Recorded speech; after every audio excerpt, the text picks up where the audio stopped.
Bonjour à tous et bienvenue sur boursicoté.com pour cette nouvelle analyse technique Forex, matières premières et crypto-monnaies avec une paire de devises euro-dollar qui semble rebondir ici au-delà de la zone des 1,0630.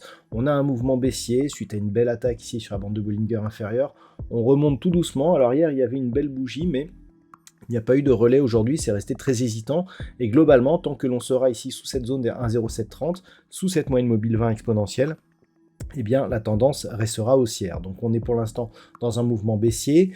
Tant que l'on ne reste donc sous cette zone, l'objectif il est inférieur, à savoir sur cette zone majeure ici des 1.05, qui est une zone très importante et historique sur cette paire de devises euro-dollar. Nous aurions un début de retournement haussier en cas de rupture haussière ici de cette zone des 1.0860. Sur la paire de devises livre sterling contre dollar américain, on se stabilise après la cassure de cette zone majeure ici des 1.2520, zone qui avait été à de nombreuses reprises en tant que support. Sa cassure nous replace ici dans une dynamique baissière. Pour l'instant, on est sur une partie dynamique attaque ici de la bande de Bollinger inférieure. On a commencé à rebondir juste au-dessus de cette zone ici des 1.2390. Donc tant que l'on est sous cette moyenne mobile 20 exponentielle qui devrait converger prochainement vers la zone des 1.2520, eh bien on est forcément dans une dynamique donc qui reste baissière. On neutraliserait donc au-dessus de cette zone horizontale. Par contre, on pourrait accélérer si la cassure ici des 1.2390 était observée, ce qui nous donnerait donc comme objectif des poursuites en direction des 1.2280 puis 1.2130 ici sur cette autre zone horizontale. Sur l'or, on est toujours ici dans une phase de neutralisation comme depuis quelques jours, mais on voit que ça reste haussier. Alors, on ne le voit pas trop sur les points hauts, quoique ça monte un petit peu, mais surtout sur le niveau des points bas. Vous voyez ici, on a une ligne oblique que l'on pourrait tracer. Alors certes, les points hauts, pour l'instant, il n'y a pas beaucoup de progression, mais par rapport à toute l'intégralité ici de ce mouvement haussier, eh bien, on est clairement sur une phase de consolidation horizontale, voire même légèrement positive.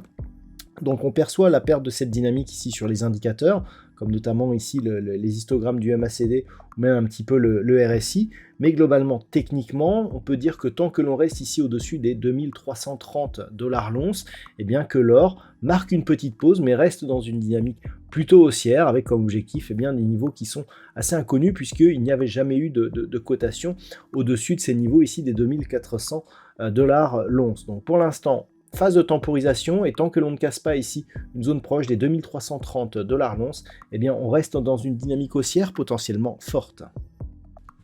Au niveau du WTI, on continue à consolider. Alors hier, on a cassé cette zone des 84 $ le baril. C'était un niveau à conserver pour garder un biais haussier. Alors on aurait pu s'accrocher ici sur une zone intermédiaire des 82,75, mais globalement, on l'a encore attaqué aujourd'hui. Donc globalement, il semblerait que l'objectif soit désormais cette zone des 80,50 $ le baril. Et on peut dire actuellement que tant que l'on reste sous 84, eh bien la dynamique haussière n'est pas neutralisée. Il y aurait retournement seulement si on cassait à la baisse cette zone des 80,50. Donc zone neutre entre 80,50 et 84. On reviendrait avec un biais légèrement positif au-delà des 84 en direction des 88 $ le baril. Mais une rupture des 80,50 marquerait donc un signal de retournement avec comme objectif ce support oblique ici ou la zone des 76,30 $ le baril. Et enfin, sur le Bitcoin, on observe que c'est bien une phase de temporisation à laquelle nous assistons.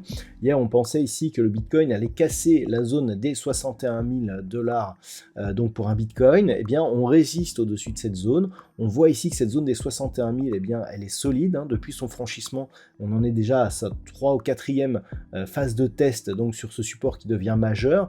Donc globalement, on reste ici dans une dynamique haussière, avec ici une zone de point haut proche des 74 000 $ pour un Bitcoin à franchir. Et donc, tant que l'on reste ici sur cette zone, on peut considérer que nous sommes dans une phase de consolidation horizontale court-moyen terme, mais d'une tendance qui pourrait repartir à la hausse et qui serait confirmée au-delà des 74 000 $ pour un Bitcoin. Une rupture de cette zone des 61 000 serait par contre un signal de cassure, puisque si on observe bien ce qui se passe, on a ici deux zones de points hauts avec un point bas intermédiaire. Ça ressemblerait à un double top dont l'objectif serait un potentiel retour rapide ici sur la zone des 52 500 $ pour un Bitcoin.